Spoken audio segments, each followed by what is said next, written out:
Cursed by the Gold Gods in Bethany. We are four souls destined to review the 1001 movies, albums, boots, songs, and TV shows you must consume before you die. Until then, we are the Immortals. And this is episode 140. Cool. Yeah. That's a nice round number. Oh wait, it's a 40. I mean, it's a 0 at the end, so we get a special thing. That's true. You get special thing. Special zero number. Zero time. Yeah. You're right, everyone. It's special zero time. Yep. I'm tired. I'm Austin. I'm Sarah. Hi, tired. I'm JC. Yep. I'm Pedro. And we are all kind of scattered across the country right now because we record ahead, so we are all still traveling. But for the rest of you, this is the first episode of 2019. Yeah. Hell yeah. No one is giving a shit about this. Because it's not. Because it's not 2019 either. Like, it's not. It's January 10th, 2019. Well, I mean, it is in the future. Do any of you guys have any New Year's resolutions? No. Well, My resolution is to not have a resolution because otherwise I'll fail it, so I may as well just not. Well, and then you I'll just not fail, which means I succeed. No, you just failed it. No. Your resolution is not to have resolutions, which means you made a resolution, which means you failed. No, but that's just it. I'm not having a resolution. Okay.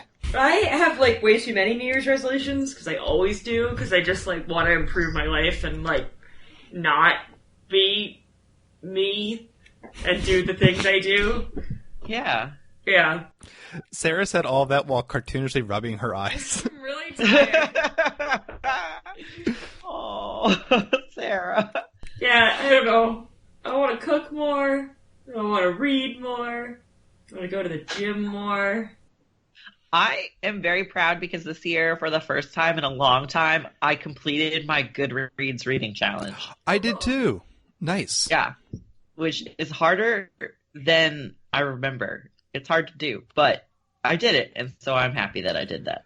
My challenge is always entirely based on if my job has a commute or not, because for a while I was very behind on it, and then I have a nice bus ride to work, and then I got back on track. Do you read on the bus? Oh, yeah. How do you not vomit? I don't know how to answer that. He just doesn't. That's wild. I can't even read my phone on the bus without throwing up. Anyway, that's me. My resolution is at least to try to betray Pedro less. Oh my god, that's beautiful. I don't care. I feel like Why you gotta make my life boring, Austin? Pedro, the resolution's in place. I'm not going to change it now. Good. Anywho, before let's see what the hell we're reviewing this week. We are reviewing the 993rd things on all these lists, New stuff. Yeah. and there are the following things. The movie we watched was Under the Skin. The album was Two Dancers by Wild Beasts. The song is The Fear by Lily Allen. And the TV show is The Crimson Field, and also because this is an episode that ends with 0, because it's special 0 time, we have a bonus review chosen by JC. What else are we going to review today? We are gonna review Salt, Fat, Acid, Heat.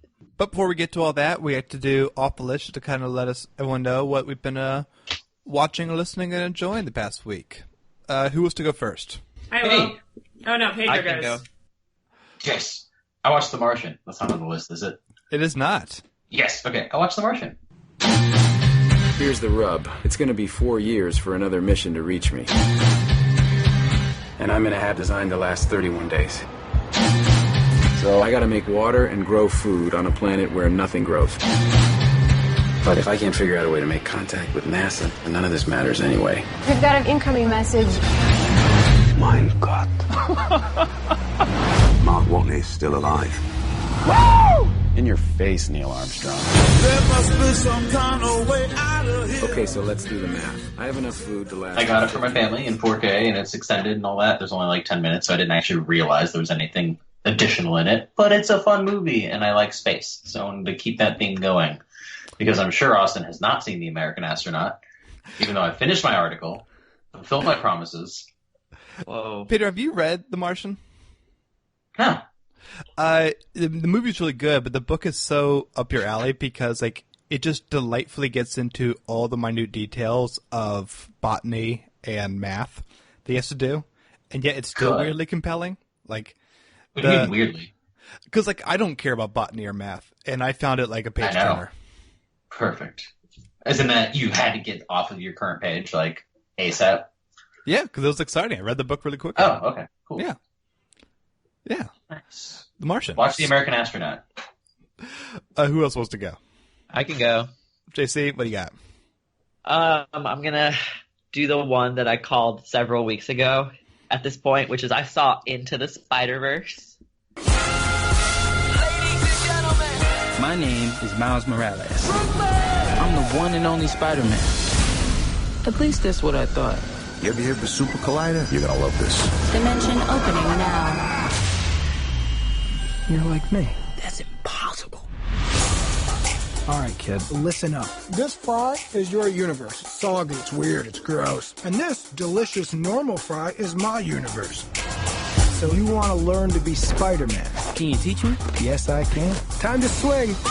Good, you're doing it. Double tap to release and whip it out again. Okay. Whip. And release. You're a natural. Whip.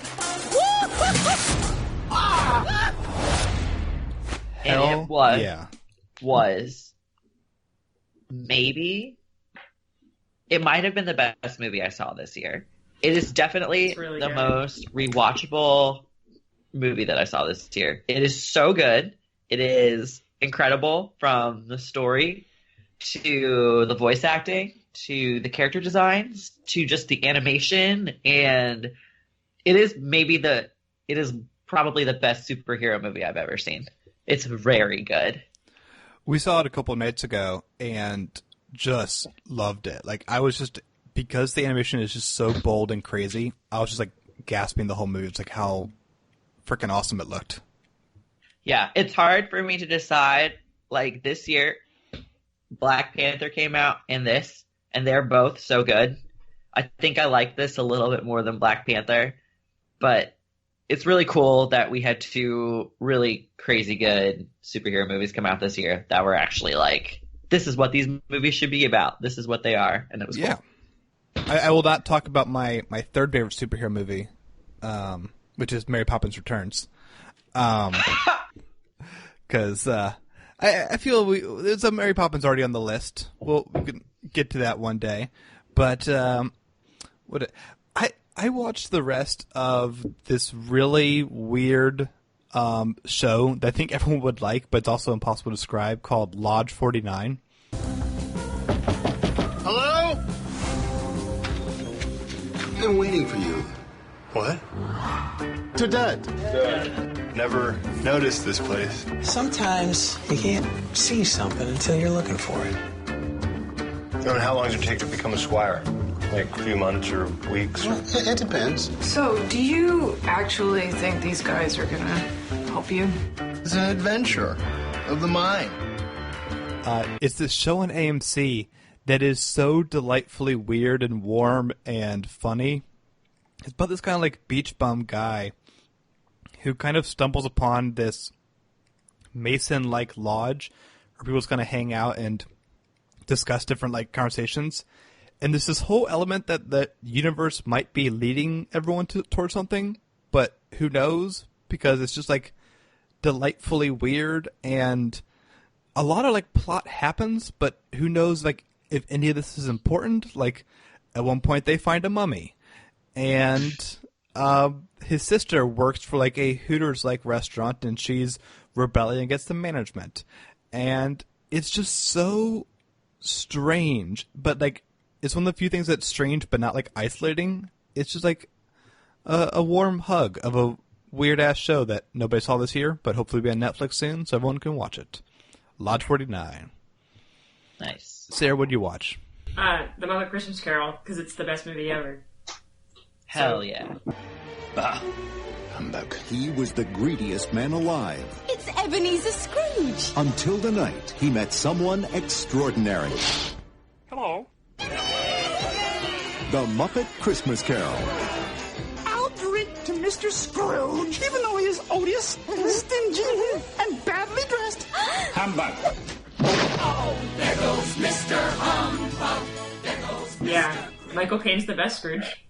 Other Christmas carols make bad mistakes, like not having Jacob Marley played by twins and just adding and letting Statler and Waldorf play them. So other Christmas carols are wrong. And it's the best Christmas Carol movie ever, and therefore also the best movie ever. And I will hear no critique of any kind. The end. It's definitely one of my favorites. I don't really like Christmas movies, but I always enjoy Muppet Christmas Carol. It's very good. And I enjoy, the discussion of who's the Gonzo and who's the Rizzo in the relationship. That's something I also enjoyed peripherally this year. I think I'm Rizzo. I'm the Gonzo. I'm definitely The chicken Rizzo. Yep. Yeah, the chicken fucker, Peter. I'm gonna claim the rationalist. You can claim the chicken fucker. Does Gonzo fuck chickens? Yes. He marries one. Gonzo's attraction to chickens. Muppet Wiki. Hold, please. No, this is a thing that's from the show and multiple movies. God. Oh yeah, no, it's a whole thing. He seems to be only attracted to chickens.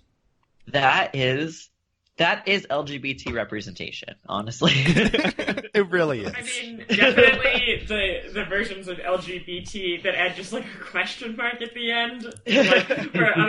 He's definitely inhabiting that question mark hardcore. LGBTQ plus. Yeah, that's the plus. The yes. plus. Also got those romances. Oh my god. Yeah, there's a lot going on. Well, as we close out this section, I just want to check in with everyone and make sure how's everyone's New Year's resolutions going so far? What resolution? I mean, it's not 2019 yet, so I'm good. It's January 10th. I haven't read a book yet, as far as I know. So I've officially unbetrayed Pedro. During our time off, I watched The American Astronaut, Blood Diner, and Jurassic World: Fallen Kingdom. You did all three of them? I did all three of them. It's a Christmas miracle. It's a fucking Christmas miracle, yes. Wait, now are you saying you did all three of them in 2019 in that you haven't yet? No, my resolution is to unbetray you, and I did that. I don't think so that makes seen any all three sense. of those. I did watch all three. He did. I saw him watching them. It's a real thing that happened. Okay, what'd you think of Blood Diner? Blood Diner is the craziest fucking movie I've ever seen in my life. I assumed it was going to be like a slasher movie set around a diner. No. It's really, really not that. I don't know how exactly to describe it, but most of the plot is a brain in a jar telling brothers to do things. There's a lot of people dressed as Hitler in various surprising times, like in a wrestling match or in a band. One guy dies because he's like an annoying bouncer, and they throw him into the street, and a car with hydraulics bounces on his head. Yep. God. The movie was insane. Is it actually good? A solid almost. Because take it. It's just a weird movie where I'm pretty sure the script, the director, and the actors are all on different wavelengths of what the hell this movie is. So, fun, weird. Yeah. Now The American Astronaut. So The American Astronaut is so much weirder and so less satisfying.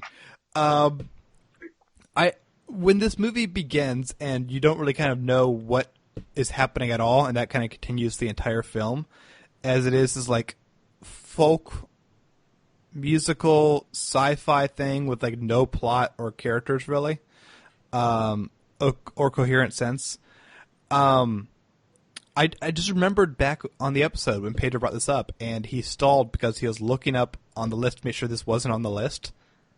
Pedro, of course this wouldn't be on the list. This movie's insane. This is an incoherent movie that has nice scenes, but I have no idea what happened the whole movie. I mean, that's not too far off from our movie this time, but we'll get to that. That's just pretty fair. And then Jurassic World: Fallen Kingdom was one of the stupidest films I've ever seen. But better than Jurassic World, right? I It is guess better so. than Jurassic World. Yeah. I like Jurassic World. Well, then I got to move I for like you. Jurassic World too. I think Jurassic World. No, let me put it this way: Jurassic World is fine. Like, I mean, I enjoyed parts of it. It was like there's cool stuff. It didn't make any sense, and I have a whole ad absurdum episode about how it's a bad idea, but it was cool. Is it a worse idea if you find out the island is actually an active volcano and there's a large scene of Congress in the dinosaur committee deciding whether or not to rescue the animals, and then have an elite team of soldiers run by Buffalo Bill from Silence of the Lambs going while the volcano is currently active? Yes, that They're makes not this all... soldiers. They are mercenaries. They are not part of any government. They were hired to be there. Just saying. Like Blackwater.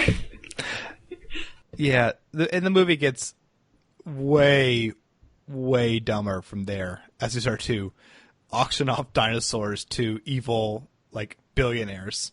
Yeah. And then, guess what? Oh, go ahead. No, I was going to say, no, please finish your sentence, and then I have something to say after your It just turns out when you bid dinosaurs to you people, guess what? The dinosaurs get out. The dinosaurs always get out all the time. Stop thinking they won't get out. And then there's a weird haunted house, dinosaurs running through the house thing. How much more time are we going to spend on this podcast talking about Jurassic World: Fallen Kingdom?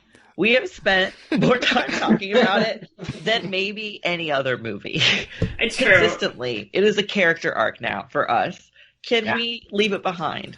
Well, I mean, Sarah hasn't seen it yet, have you? I saw parts of the last 20 minutes, and I'm good. I'm done. That's fine. I don't know. I don't know if we can leave it. Also, Jeff Goldblum was forced in the movie by gunpoint and gave his least charismatic performance for 3 minutes of footage. I don't care. I'm glad he was there. It was awesome. Also, him being there was just him saying, this movie shouldn't exist. It's bad to do this. Let them all die on the volcano. It was so against the whole movie. Anywho, that's me unbetraying Pedro. Thanks, Austin. We can all move on now. That was a lot of setup, and I don't know how the payoff went, honestly. I guess we'll see. Well, I watched 6 hours of weird shit. Oh god, they're making bacon downstairs. We gotta double time this. That's a transition to the bonus review. Yeah. JC, Hell yeah. What did we all watch this week? We watched the Netflix show Salt, Fat, Acid, Heat. I've spent my entire life in pursuit of flavor. I've traveled the world to explore the things that define good cooking. Let me get some forks. No matter where I go, the same elements make food delicious. You're laughing and crying. Laughing and crying. That's pretty much the story of my life. Salt, fat, acid, and heat. Just 4 basic elements can make or break a dish.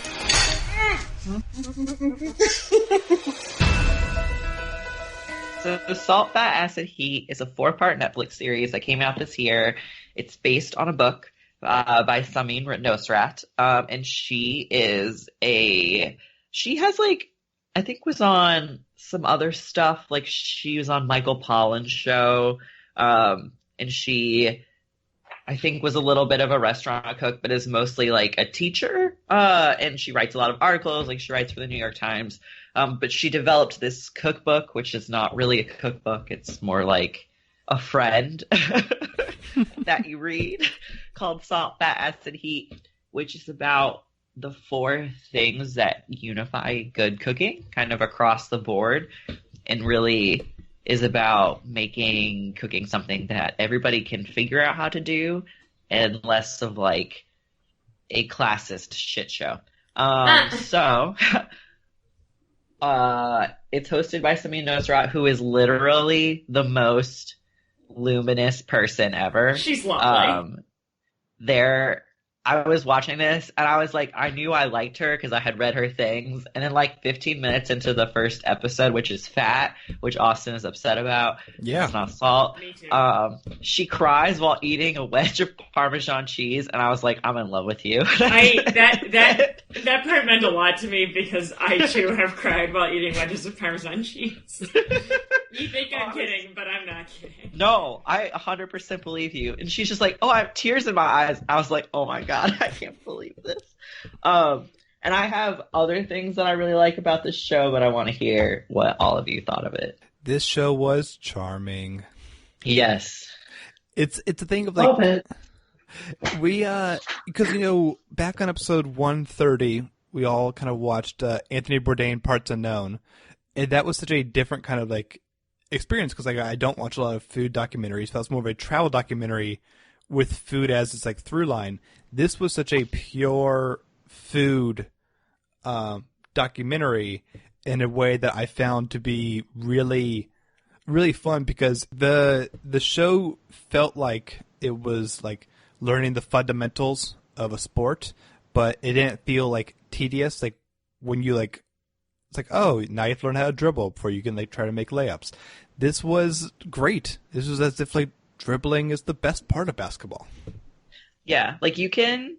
The thing that I really like about this is that you can like watch a show and you can be like, I want to make. What's like the most complicated food you can make?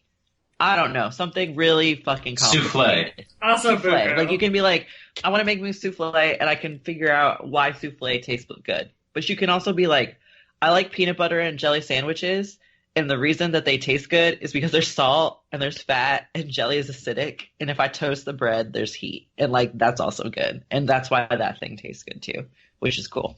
I love this. I think it's great. I had a friend who is very, very good cook, and like learned to be a good cook when we were in college, and she was a devotee of this concept and taught me about the wonders of acid in cooking, which now that I understand them is like why food I make tastes good. So that's cool because as she points out in one of her only savage comments in the show, I think the way she puts it is, I discovered that all cultures don't value acid equally the first time I had an American Thanksgiving dinner. And I was like, wah, wah, wah. Which is so true. And I think that the salt episode is amazing. The rest for me kind of pale in comparison to how cool that one is, because that one is like she goes to Japan and learns all about like different kinds of salt and like how they get the different kinds of salt out of like seaweed, and it's crazy and cool. And much more like travel showy, which is kind of up my alley. I liked the last episode too, though, because the last episode, the Heat episode, is very, it's a very pleasant cooking 101 that I really enjoyed, and it was good. Yeah, it brought back all of the other episodes while she's making all the stuff. You could see it. It is deeply absurd that it is a 4-episode series called Salt, Fat, Acid, Heat. And the episodes are not in that order. Like, I don't understand why Fat is the first episode, and it really makes me mad. So is that, like, officially the order it should be, or did Netflix just kind of mess it up, or... Well, Netflix made it. Yeah. Oh, well, they could still mess it up. I mess up my own shit all the time. I wonder if, like...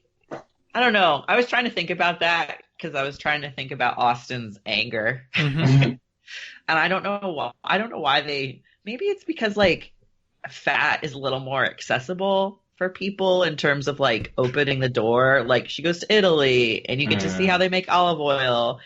And maybe folks find that, like, maybe they thought that would be, like, better, like, a better opener for people. Like, if she wins over American audiences talking about Fat, which we're, like, notoriously very scared of, like, then we're going to be like, yeah, teach us how to make salt on seaweed. I don't know. One assumes they focus tested and or like the algorithm. They do with the algorithm and the AI versions of our consciousnesses that are loaded into Netflix's servers. But like, presumably there are more people who are happier with the Fat episode being first than there are people like me and Austin. But it's still weird, and I don't like it. I like that episode a lot, though. I mean, like, I really... Yeah, the episode's good. This is a semantic issue. Them getting olives out of the tree with, like, these, like, giant, like, hooks was so cool. It was just, like, a little, like, weird finger beater things. That Yeah. was, like, Yeah. it was weird. It was cool. I was into it. I'm also into olives, so that makes sense. Oh, seeing them get under the net, and it's like, they were, like, under acres of netting at this point. I felt a little claustrophobic for them, because there's no way out. No, just me. It was a lot actually, but This is not something I realized about Pedro. I feel like I've learned something. I kind of have claustrophobia issues. If I can't move my arms or legs, I'll start to freak out. If I'm in tiny spaces for too long, if I think about my studio for too long, it's yeah. Oh, buddy. That's where you live, Pedro. I know. You can't think about it, Austin. Don't bring it up. He I brought it think up. about it, just not for too long. Okay, let's put a pin in that and not come back to it. Yeah, to me the acid episode was my least favorite, only because, and we still did a great job, but I still find like the use of acid in cooking to be a little bit more abstract. Whereas like I can physically see you put salt on something. I don't know. I kind of think the opposite, because I really like that one because they focus so much on like a particular type of citrus, and then afterwards they brought in like honey and stuff, which you don't really think about as being acidic, but it is. Like seeing them literally like squeeze those oranges like over everything. I thought it was really cool, and I liked it, and it's actually pretty similar to a lot of stuff that my family makes, so it's pretty cool. Yeah. I read something where she wanted, I think the original plan was that she was supposed to go to Iran for the acid episode, which is where she's from, because like she talks about growing up. Yeah, because like she grows up like in a food culture where there's like tons of acid stuff, and then it wasn't possible, so they went somewhere else. And it was weird because I liked that episode a lot, but then when I watched it and I read that, I was like, oh, that kind of makes sense. This feels more like, I think a little more out of her comfort zone maybe, but it's still a good episode. I feel the same way. I think it's the weakest of the 4 episodes. I do think that the acid, the concept of using acid to make food taste better was such a revelation for me, of the understanding that like when you taste something that you are making and you feel like it's not quite there, like everybody's just like, oh, it needs more salt. And sometimes it does, but if you squeeze a lemon over almost anything, like literally almost anything, it will be better. Mm-hmm. Like it's amazing. It's like a miracle ingredient. And almost anything that you cook in like an American kitchen, unless you're going to be doing like ethnic food that has its own specific acid, like straight up squeeze a lemon over it, it will be better. Yeah. No, that's so real though. And it's like, oh, we have a name for that thing that makes things taste good. That's right. Exactly. But like I used to oversalt my food a lot, and I would make bland food, and this was like a major and then also like vinegar is good. Like vinegar should go in stuff. Vinegar. And like tangy cheeses. Also Parmesan cheese is a kind of tasty acid fat combination. Actually all fats are an acid. Yeah, well, that's true. Not very strong, but that's true. That's why they're called fatty acids. It's true. But there's a thing in her book where she like walks around her kitchen with like a pH tester and like pH tests everything in her kitchen. That's great. Yeah. But I put Parmesan cheese on literally everything I eat because it's the best food in the entire world, and so that just makes a lot of sense to me. Yeah. Is it made from those red cows? Because that shit looked really. They were so cute. Very cute. They were so cute. Right. Yeah, you mentioning putting salt. The way she pours salt into a bowl looks like magic. Like it's really she's like a witch making a potion. Like it's just so beautifully done. There is something, and it's probably like I feel like I understand a little bit more after seeing the salt episode. But like it is amazing to me how when you watch a real chef salt food, you're like, oh my god, you put so much salt on your food. What are you doing? And they're always right, and I'm always wrong. But yeah, cool. That is beautiful. I love how the host was so it's very much her show. She's the expert, but she just feels so unpretentious because I think that every episode has these long sequences in a kitchen. You actually see them cooking, but she's not like Gordon Ramsay. This is my kitchen. I'm gonna yell at people. She lets her mom make things, and it's adorable, and she's still happily learning more about food. And it's I think she has a vibe that's very similar to some more sort of old school mainstream food writers like Ina Garten, but she's much more but she's much better that's sort of the gross upper mostly just, like, wealthier kind of food journalism, whereas this feels very, like, she's, like, lovely and warm like that, but she's also, like, very knowledgeable and interested in how things work and scientific, as opposed to Ina Garten, who just wants to, like, have her garden party with her, like, garden party friends. Yeah. Jeffrey. Yeah. Yeah. I think, like, when I have watched, so I've watched this twice, because I watched it and then I watched it again because I had to write my TV episode thing for Austin about it. I think it's really important, like, her as the host, like, she's really good at it, and she approaches it kind of like you said, Austin, with this just like she's really there to learn. And I think so, like, I like cooking, I like watching cooking things, it's like a hobby and interest of mine, and there's so much content about, like, dudes, like, going and being like, I'm the expert, or there's, like, a lot of focus, like there are, like, Netflix's other content, like a chef's table, like, if I had $1 for every, like, sort of shitty, angry chef who was a quote-unquote genius, like, who gets a lot of airtime to talk about, like, why food is good. Like, there's a lot of, like, inherent kind of shitty cultural things going on, like, in the food industry, and I think the fact that she has, like, made this show where she gets to go and she talks to, like, people's grandmothers, and there's tons of women on this show, like, tons of women. Yeah. There's, like, one dude per episode. There's no jerks. There's no, like, oh, and, like, and she is a genius. Like, she's so smart and she understands things, and she is able to, like, really loop you in on this ride where it's like, we're gonna, like, learn together, and it's not, and, like, I don't have to talk down to you or be pretentious or yell or do all this other shit to prove to you that I'm an expert. Like, she just lets it speak for herself, and I think that's just really cool. Yeah, it's great. I think that's a perfect spot to end it. Now it's time for JC, what do you give it? I give it, like, a 5. I really like the show. That's great. That's fine. I'm happy with myself at my 5. That's the first 5 I've ever given. It's true. That's good. That seems reasonable. They've been on 10 episodes. It's true. Yeah. I'm sure there'll be other 5s.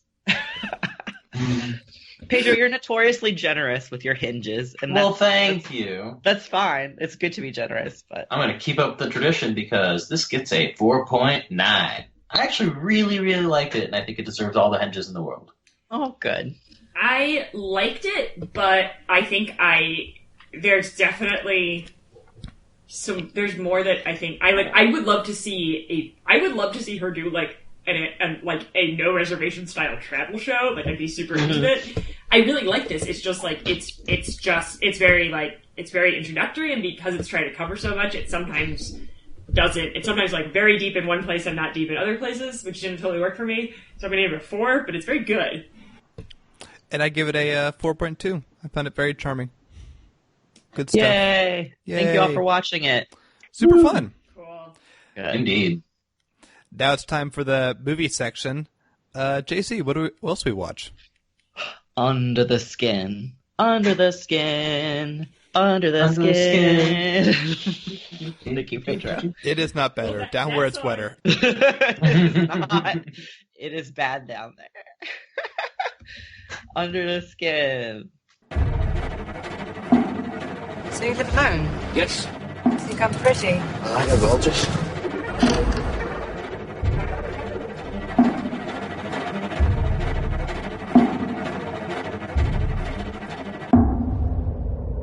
Come to me.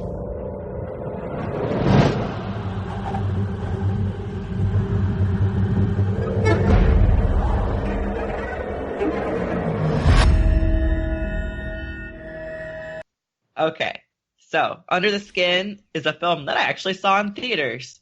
Wild. Oh. Yeah. I used to when I lived in Tacoma, we didn't have, like, a major movie theater. We had, like, a tiny indie theater. And so only movies like this came. So I saw this movie in 2013 when it came out, and I thought, oh, I'll never see this movie again. There's no way there will be a convoluted podcast that will be on. there's no way I'll have to watch this movie again.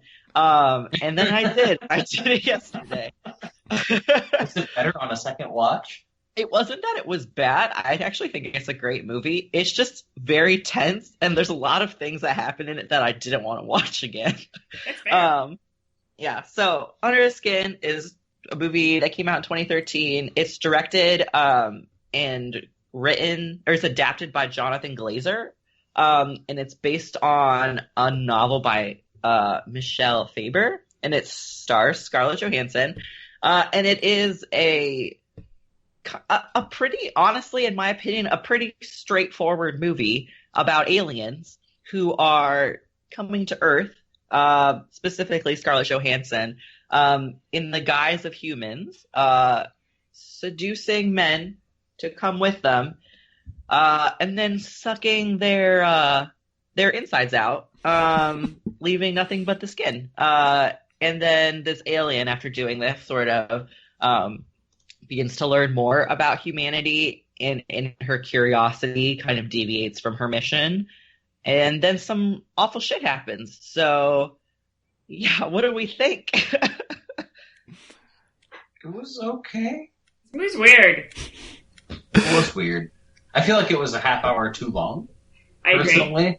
Like that the first half hour, 45 minutes could have been condensed more possibly, or I don't know. It just it had the same feeling for much too long of the film. After I was like, I get it now. I'm just gonna keep seeing the same thing over and over again. Let's speak personally, but it was interesting to watch. I love the fact that the guys that got in the van half the time didn't know they were being filmed and were just regular people off the street. Yeah. That was weird and interesting. But yeah, I don't know if I'll ever watch it again. Unless I somehow get on another podcast. I know, right? What the fuck? There's the film's got stuff to say about human body perfection, which is cool. I think the best part of it is the scene with a guy who has a pretty seriously, deformed face, who's got a condition where he's got tumors growing all over his face, and that's not makeup, it's a real guy who looks like that. I think that scene with Scarlett Johansson could have been a short film that I would have been super friggin' into. Beyond that scene, which I was very drawn to and very interested in, and I don't think I got it. You know what I mean? I feel like I know everything that happened, and I watched everything happen, and I think there was some good stuff about it. I don't think I got it. I really like this one. I don't love it as much as most of the critics when this came out, because this is one of the most critically acclaimed films of its year. But there is something. This is my second time watching as well. There's something just so confident and odd about its visual style that it is so happy to take you on the ride of kind of what this looks like and what the visuals make you feel than to explain the mythology too much. Just kind of any sequence in Scarlett Johansson's creepy black void area is not explained at all exactly how that works, but you just get the eerie sense of what is kind of going down, and that kind of played really well into the movie for me. I don't like the second half as much as the first half because I enjoy the more horror aspect of it. Although I am always a fan of in Rectify of just people looking at things. That is what Rectify is. I mean, Rectify is a perfect show. And I enjoy some of the best kind of moments where the alien is kind of testing to see if she could be part of humanity, like that scene where she gets a piece of cake.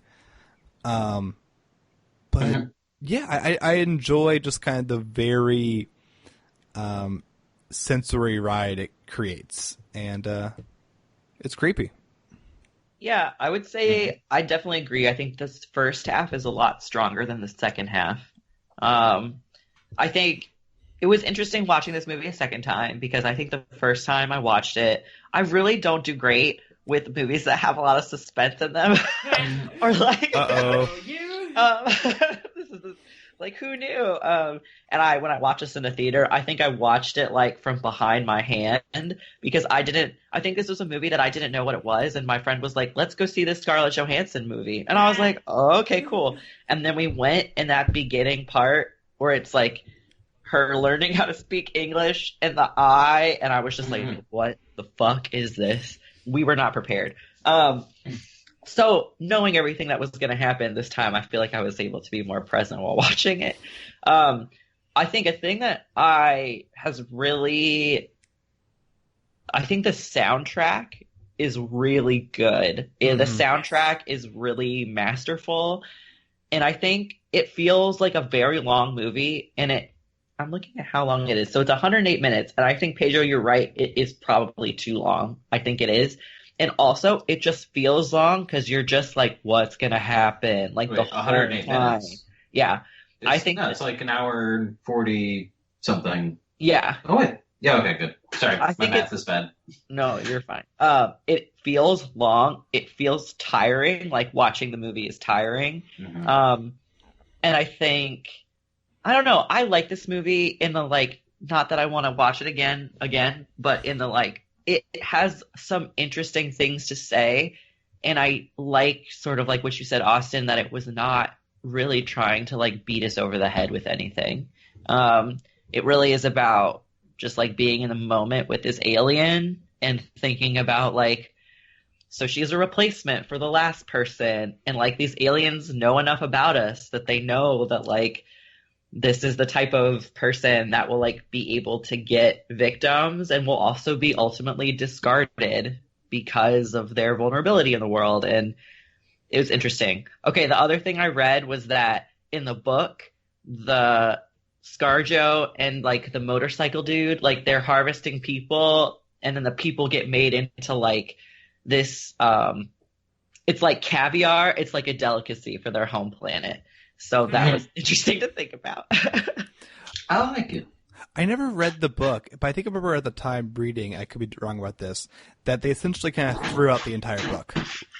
Yeah, I don't think there's a lot in it that's the same. Well, I mean, like, the movie does not have a lot of plot context. Like, I mean, it doesn't really go for that, and, like, I was a little frustrated with that. Like, not that I needed it to be like, and this is what the aliens are doing with the bodies, but I think the way that you described it about the, like, combination of attractiveness and discardability, I'm like, oh, cool, yeah, that is totally what this movie is about. Like, I get this now. Like, I would have, I think, preferred, it was a very minimalist touch to the point of inaccessibility. I don't think it was a movie that was very concerned with making sure you got its point. Yeah. You know, it's something, it's also one of like those rare sci-fi movies to me where like there's so many movies about like robots or aliens like learning about humanity. This one just felt really organic, because there is such a stark contrast of empathy with the alien at the beginning when you have this baby being abandoned on the beach. Is like a really, like, again, viscerally sad image. I did not like that part at all. That's the part where I was like, literally, that scene, which I was 100% unprepared for to watch in a movie theater on a giant screen. Yeah, nope. Has viscerally stayed with me since that movie came out. Like, literally. Like, that whole sequence of, like, the dog drowning and then the mom drowning. Yeah, I can't deal with it. Yeah, it's just very upsetting. Yeah, and then it all ends with Scarlett Johansson bashing the guy's head with the rock and taking him away, and the baby stays. And to have her motivations be kind of like, I'm like, clearly she's asking if these people that she's trying to take away and decompose, I don't know what verb to say of what happens. Slurp. Nope, that sounds gross. It sounds worse. Yep.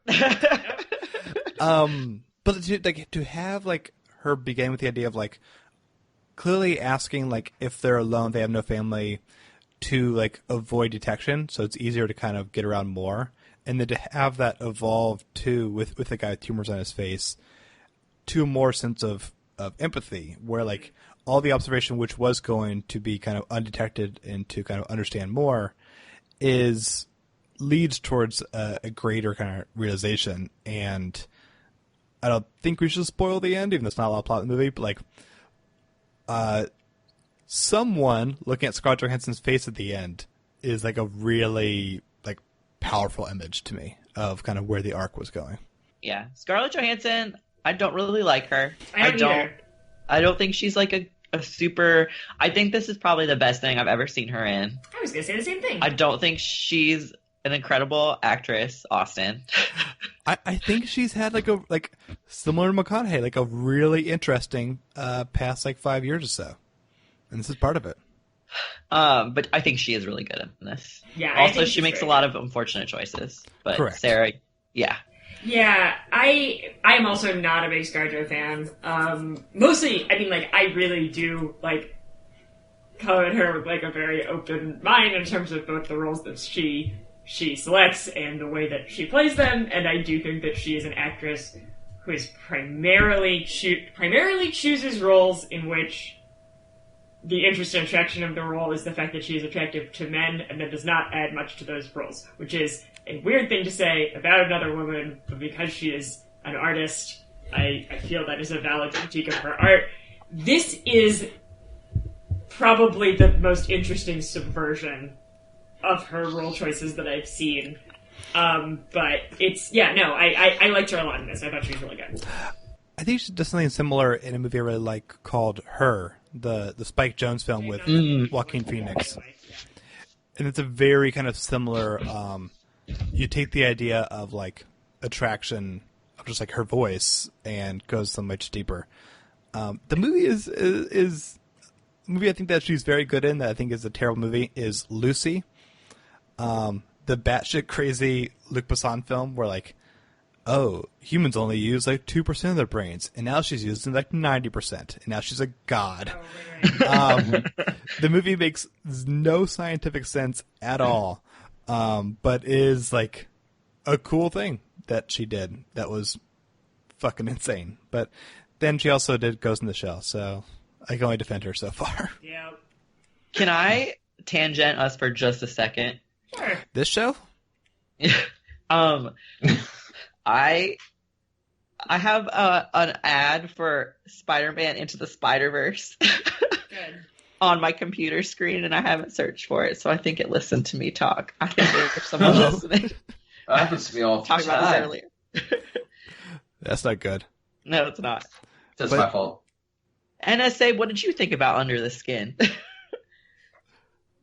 We all waited to hear a response. Any last words on Under the Skin? No. I hope I never have to watch it again. Well, Pedro's going to start a new podcast called Pedro on ScarJo, where he's going to go through her entire filmography. So you have to watch it again. She went by ScarJo. This is a new thing to me. Yeah. These are the things Pedro will learn in his 40-part series of going through every film with Scarlett Johansson. 40? I just guessed. I assume she's in a lot of films. She does. She is very prolific. I feel like that sounds kind of low. What? She's only in her 30s, like mid-30s. I guess that's true. All right. Well, you're going to be the experts, what I'm saying. Well, no, I'm going to hire experts. Well, consult with experts. Have guests that are experts. I'm not the expert. That's why I'm doing it. IMDb has 60 acting credits for her. Oh, yeah. Boom! Is she 40? Wow. How old is she? I don't know. She also has 2 albums, Pedro. Really? Yes! All right, we're doing this. Yeah, she says, like, she was really fun in the Coen Brothers film, Hail Caesar. Yeah. Everyone is good in Hail Caesar. Hail Caesar is a movie that basically just lets everybody have fun for an hour and a half, and it's a delight. That's a good movie? It's a lot of fun. Yeah. Okay. She's just been a really cool voice person, because she was good in Isle of Dogs, and she was really good in The Jungle Book. But you hate Isle of Dogs. Yeah. Yeah, everyone's good in it, except for, like, the story. Okay. Yeah. Anywho. I just think she's extremely overrated for very obvious reasons. Yes. JC, what do you give it? I think I have to give it a 4. Not because I really loved it, but just because I think it's really thought-provoking, and I think the visual effects and the soundtrack are just really incredible. I give it a 4.1. Before this, I was going to give it a 3 because I didn't really enjoy watching it. But after this discussion, I think I get it a little bit more. So a 3.4. Woo! I'll give it a 3.5.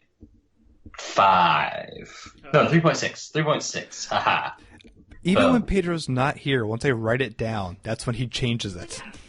I mean, you should wait before you write it down. That's just your fault. Pedro, stop betraying Austin. It's not a betrayal. I do it every single time. That's not... At some point, Wait, how is that not a betrayal? It definitely becomes Austin's fault. Austin, listen to my hand rating, count to 5, and then write it down. He's going to start doing it at count number 6. Like, oh, that's I'm going to wait till 6 gonna now. go. Oh my god. This is not going to last this episode. No. Hey, a 5 you can turn into a 6 really easily. What are you complaining about? How the fuck is this not... Okay, anywho. Now it's time for the album segment. Sarah, what do we hear this week? We listened to Two Dancers by Wild.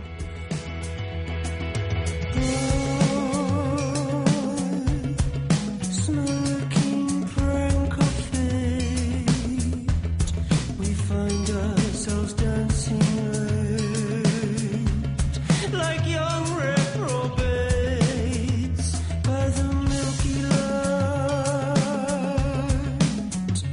of the mighty moon. Find someone to... So Wild Beasts is a modern, pop folk band of the sort of like, I don't know, like it's a pop indie band. They're all kind of the same. This was released in 2009. It was pretty well received in Britain.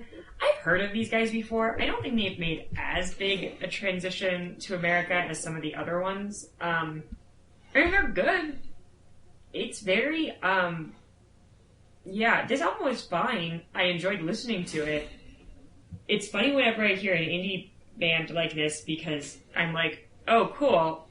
If you put together like these instruments and this general background sound, I will like a band like this. I think that it is perhaps true that I have lost the ability to like judge comparative quality. This is just a kind of music I like having on in the background. I didn't get a lot of like really special stuff out of this, but it's good, and that's where I'm at. I liked it. I had never heard of it before, but I thought it was like a really smooth listen that I enjoyed. Yeah, same. It felt it reminded me of the Double X. Yeah. Have you ever heard them? It's like that sort of soothing instrumental, and then there's some guy singing like this. Yep. Like I didn't super care for his voice or actually like the lyrics, but I thought the instrumentation of the songs was actually really great. So yeah, I agree. It had a very like interesting, rich sound going on. Yeah. Interestingly, they actually lost out an award to the XX, the British prize, the Mercury Prize, which is like a big British thing. Like it's like a single thing that they give to one artist a year. Yeah, they lost out in 2010 to the XX, which is sort of funny.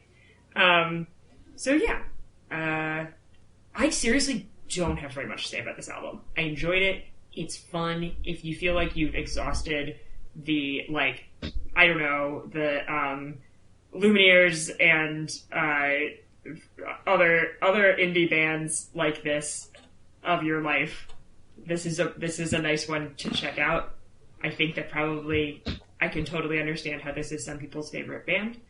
I think that if this was an American book, I can think of a lot of albums that would probably be on the list instead of this album, which doesn't mean that this album is better or worse than those. It's just like it's very indicative of the style that it is, which is like current indie pop. Yeah. But I think that unlike so many other genres that we cover, this is one I like more, and this is one of the better examples, I feel like, as we go through a Brit's guide to the history of music. one of the better ones, I thought. I really... Pedro, did you hear it? No. Sorry, I had to unmute. Having this mute ability is magical. Cool. JC, what do you think of it? It was fine. Like, Sarah, I would agree there was not a lot. Like, I listened to it this morning while I was cleaning, and all the songs sort of blended together. It was soothing. Am I going to listen to it again? Were there really any standout tracks? No. It was just it wasn't mediocre. It was just fine. I'm going to give it I don't know, 3.4. It's good. I imagine there are people who really like it. I am not one of them. 4 hinges. I'll give it a 3.25. It was fine. Above average.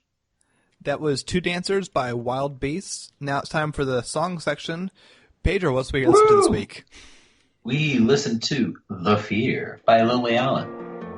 I wanna be rich and I want lots of money. I don't care about clever, I don't care about funny. I want loads of clothes and fuck loads of diamonds. I heard people die while they're trying to find them. And I'll take my clothes off and it will be shameless, 'cause everyone knows that's how you get famous. I'll look at the sun and I'll look in the mirror. I'm on the right track, yeah, I'm on to a winner. I don't know what's right and what's real anymore. I don't know how I'm meant to feel anymore. When do you think it will all become? The Fear is a song by Lily Allen, who is a British singer, performer, musician, person. Came out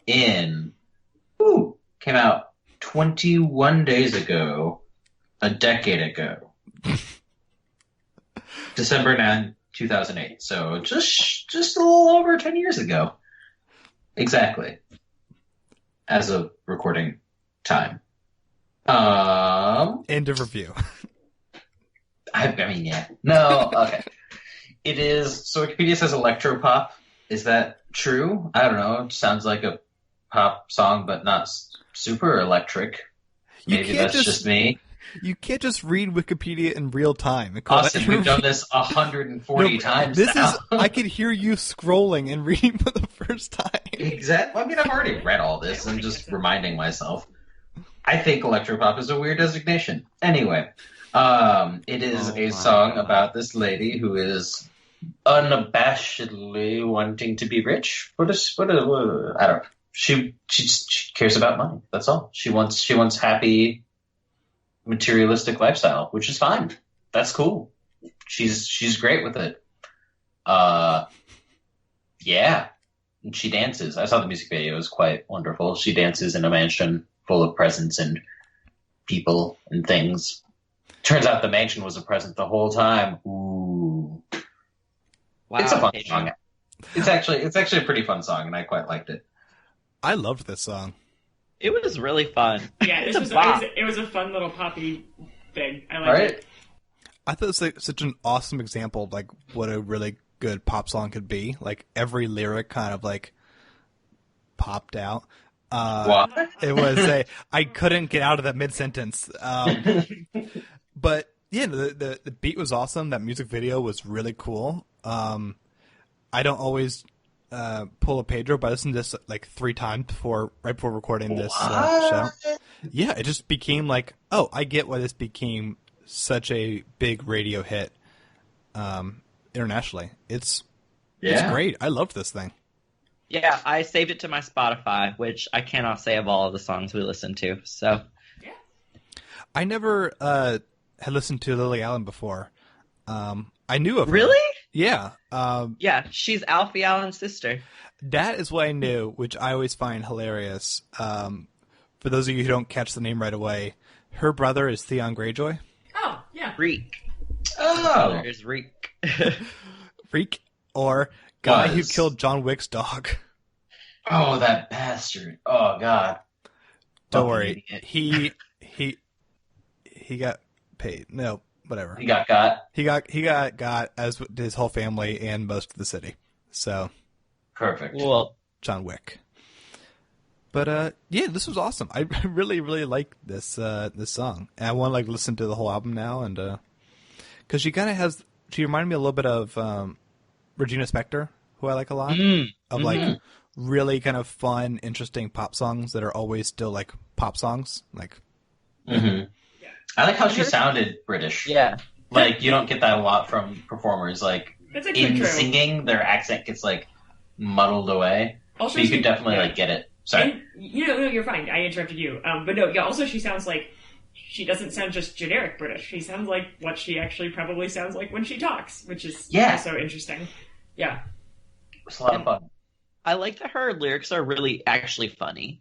Like Yes. a lot of her songs are funny like this. I remember there's a song, and I can't remember what it is, but it's about how her boyfriend's penis isn't big enough, and it's really funny. But I can't remember what the song is called. I want to listen to that. I think it's called Not Fair. Let me look. I'm pretty sure. Google That's Lily awesome. Allen, penis not big enough. There we go. I'll find it. that seems like what we call a risky Google. But go ahead. I'm pretty sure it's the song Not Fair by Lily Allen. I'm looking. Oh, yes. Was it her current boyfriend? I don't know. Because like That's rough. it's a popular thing now. We got these kind of breakup songs. Like that's what Taylor Swift and such do. Yeah. If this is a breakup song, this is like one of the craziest. Brutal. Yeah, the song is called It's Not Fair because her boyfriend isn't good at having sex with her. And it's a really funny song. It was her next hit after this song, actually. I think. You it knew came out that the next year. I think it's on this album. You knew he was hoping it wouldn't go like be popular. Yeah. Like maybe this is track 8 that just sits there. Same thing with Adele's boyfriend, and look what happened. Yeah. Let's see here. I did agree with that. This is the longest Wikipedia page I've seen for a song. Like the song Right? The Beatles. It is the same. It is the same album. It's not me. It's you. Mm-hmm. I'm gonna listen to this album. Me too. It's good. Yeah, She's the good one. There's a lot of meat on this article. Like I did not expect that. So I will read it and come back later if I find out more. This is one meaty Lily Allen article. I mean, just for songs in general, yeah, it's pretty up there. Yeah. Indeed. That's all I got, really. I give this song 4.7 because it is fun and happy. It's a fun song. I'm not like I like it. I don't know. It's like a 3.8. It's good. It's not great. It's good though. 4.5. I would give it a 4. Nice. That is The Fear by Lily Allen. Now it's time for the TV show segment, and we watched The Crimson Field. We've all come here to do our duty, to do what's required of us. We're being tested, just as Britain is being tested. Here at last. Let's get you settled. I love camping. The rules are there for a reason. You really are being rather selfish. You wouldn't want to give us all a bad name, would you? You didn't volunteer out of duty. You volunteered to escape. That one's going to be trouble. I'll be the judge. The Crimson Field is a one-season British show, continuing with our Southampton Bunch View. Very British set today. This is it's fun. This is the story of a group of nurses and doctors and soldiers all kind of near the front line during the First World War. And it's written by Sarah Phelps, who's having a nice career now as she does all the really big Agatha Christie adaptations, including Ordeal for Innocence and next year's The ABC Murders. That looks really good, starring John Malkovich as Poirot. Anywho, I'm stalling because this show is really boring. It has people you like in it because it's a British show, which means you're going to recognize Una Chaplin and Saran Jones. But it is so similar to a show we already covered on this podcast called Call the Midwife, but has none of characters that pop out in the same way. And the show was canceled. It wasn't intended at all to be a one-season thing. And it's 6 episodes, and nothing really, like, you have someone who has a secret, because it turns out her boyfriend is a German soldier. And, like... I guess that was her secret. Yeah. Like, ahead of time, if you were like, one of the nurses has a secret, I would have said, she has a secret boyfriend who's a German soldier. And none of that has any suspense, and even when you kind of get like, oh, here's the big confrontation things, all that just feels so flat. It feels like none of the characters are memorable, none of the conflicts are memorable, and it has a really difficult time of focusing on the medical staff. It just reminded me how much better MASH does this, because like MASH was a show that like is very clear the doctors are the main characters. You can have soldiers kind of come in and out, and you have the patients of the week in a sitcom setting, but like you always knew this was it. This show always finds more plot interest in soldiers dealing with generals and dealing with kind of their own feelings about war, to the point where the actual main characters get the short staff the most often. And it does that annoying like British period piece thing where episode 5 is like, let's put on a talent show, and that's like the main thing. And yeah, pretty overall boring show. It looks pretty because it is a British period piece. Don't know why it's on the list. This gets a solid 2.5 hinges. And that was episode 140. All right. How is this shorter than last week's episode? Because we didn't have much to say. That's true. Okay. What's next week? Oh, we got some stuff next week. We're going to be reviewing the 597th entry and all these things. And it got some heavy hitters. We're going to watch Nashville. Ooh. The movie, not the show. That's the movie segment. Okay, cool. Which is a incredible Robert Altman. Ooh, the song is Let's Dance by David Bowie. I'm kind of excited. The album is by Butthole Surfers, which is a band that I like, although they have a crazy name. I have never noticed their album names before, so I was, it's Locust Abortion Technician by the Butthole Surfers, so that's a phrase. I think the phrases of that album and that artist just like an introductory comment officially counts as trying too hard, like way too hard. But that's what we're listening to. And the TV show is Gilmore Girls. Yay! So, Best. This is going to be a wild ride. Just a wild ride all over the place, it's true. I have never heard the Butthole Surfers, but... They have a sound on a Scrubs soundtrack that I really like. I've never watched Gilmore Girls. You should watch them, JC. I would be fascinated to know what you thought. Yeah, I'm It's all on Netflix. There's a lot of it. There is. Yeah, it's sort of, but I mean, like, watching the first season is a decent way to, like, get into the feel of it. I warn you right now, it's hella elitist, but, like, it knows.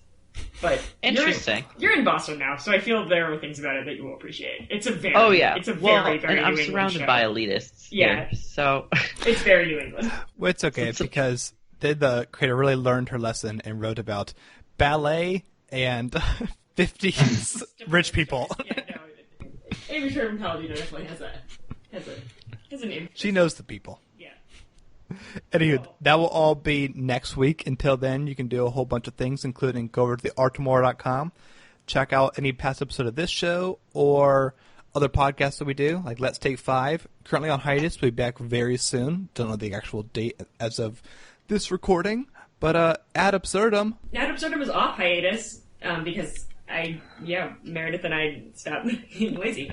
We did an episode on the Santa Claus. Check it out because that movie is nuts. Nice. That's awesome. You should listen to it. It's great.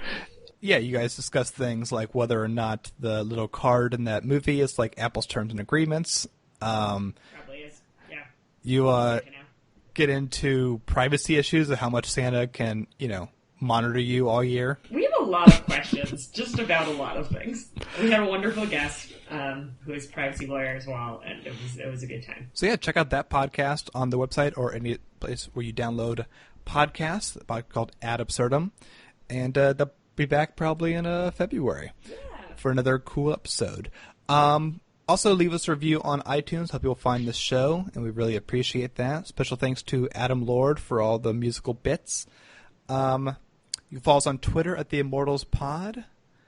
Anything else? Anyone?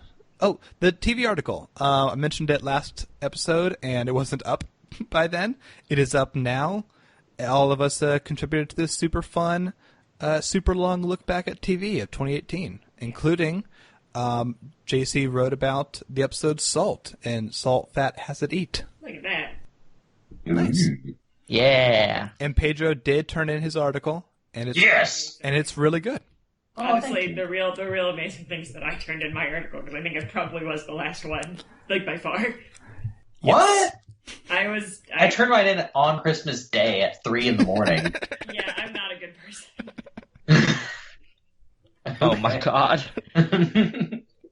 So check out that best episodes of 2018 over at theartimore.com. Until next time, I'm Austin. I'm Sarah. I'm JC. And I'm Pedro. Bye, everyone. Bye, guys. Bye. Later. Happy New Year. Happy New Year. Happy New Year. It's January 10th.